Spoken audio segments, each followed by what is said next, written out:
The Abyss came out in '89.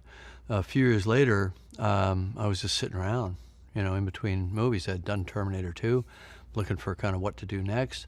I was developing a thing called True Lies, and I just happened upon a tape of A Night to Remember, and I hadn't seen it since I was a kid, back in the '60s. And so I popped it in, I sat one afternoon, and I just watched A Night to Remember, and the pieces just fell into place. Modern deep sea robotics, submersibles, the wreck of Titanic. This story, kind of beautifully reproduced in color the way we could do it now. It was a black and white film, very well made in its time, 1961, I believe.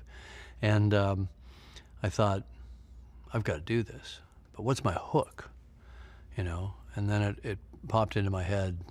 It's a love story. I immediately started to do a lot of research about Titanic, and one of the best reference points at the time was a beautiful book called The History of Titanic that was done by Ken Marshall and Don Lynch. Don Lynch was the historian. Ken Marshall is the preeminent artist who has painted, really all the most memorable paintings of Titanic and Titanic sinking, but also Titanic in all her beauty, sailing across the ocean and so on. If you open that book up to the middle, there's a double truck. The book is quite large, so this is a painting that is about that wide if you open the book. And it's Titanic in the middle stages of its sinking, beautifully lit, lifeboats leaving, rockets going off, illuminating the night sky. It's somber, it's sad, it's beautiful, it's spectacular.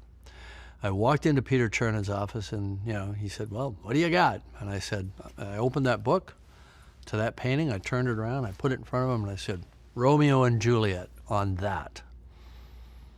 And he stared at the painting for a little while.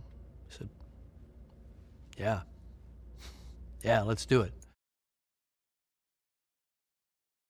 I have set pieces that I want to see visually. And those kind of exist in a little pile, but not necessarily in any kind of order, and I don't know how to get there. And then I start working forward from character. What's their backstory? What do they care about? How do they meet? What's intriguing about each other, and so on. I write forward, and then I try to weave it through those bits of visual backdrop that I wanted to see, and it all fell into place fairly well. I really felt that it was a mission and a responsibility to get it right, to do as well as we could, almost as if we could somehow look back through a time window or go back in time and see what was really happening. So we spent a lot of time on the kind of forensic analysis, to kind of figure out what was happening during the flooding and the breakup of the ship, because it was kind of glossed over in Night to Remember. Night to Remember was very accurate about the people. Turned out to be not very accurate about the actual sinking of the ship. I wanted that beautiful lambent light that you get late in the day during magic hour in an English summer, that sort of thing, except I wanted it at sea. Well, how the hell are you going to do that? Well, we talked about literally going to the shipyard in Gdansk and having them build Titanic for us.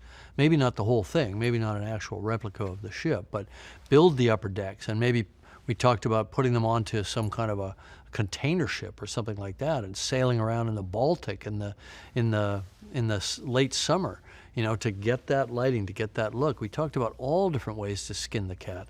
Ultimately, we came up with this crazy idea of building a studio just across the border in Mexico, in Ensenada, and that way we could have access to all the craftspeople in Mexico, in Mexico City. We could build our sets down there. We could assemble them there right across the border. We could bring our keys and our actors down from LA. It wouldn't require plane flights. We'd just drive. I could drive back and forth to my house in Malibu, which I did. It's kind of a crazy idea, but it worked beautifully.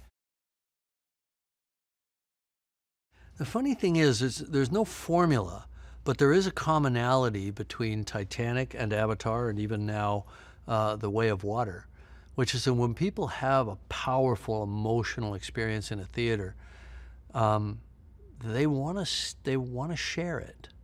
It's not so much that they want to go back themselves. I think that's a factor. They want to just see it again, take it all in, reproduce that feeling.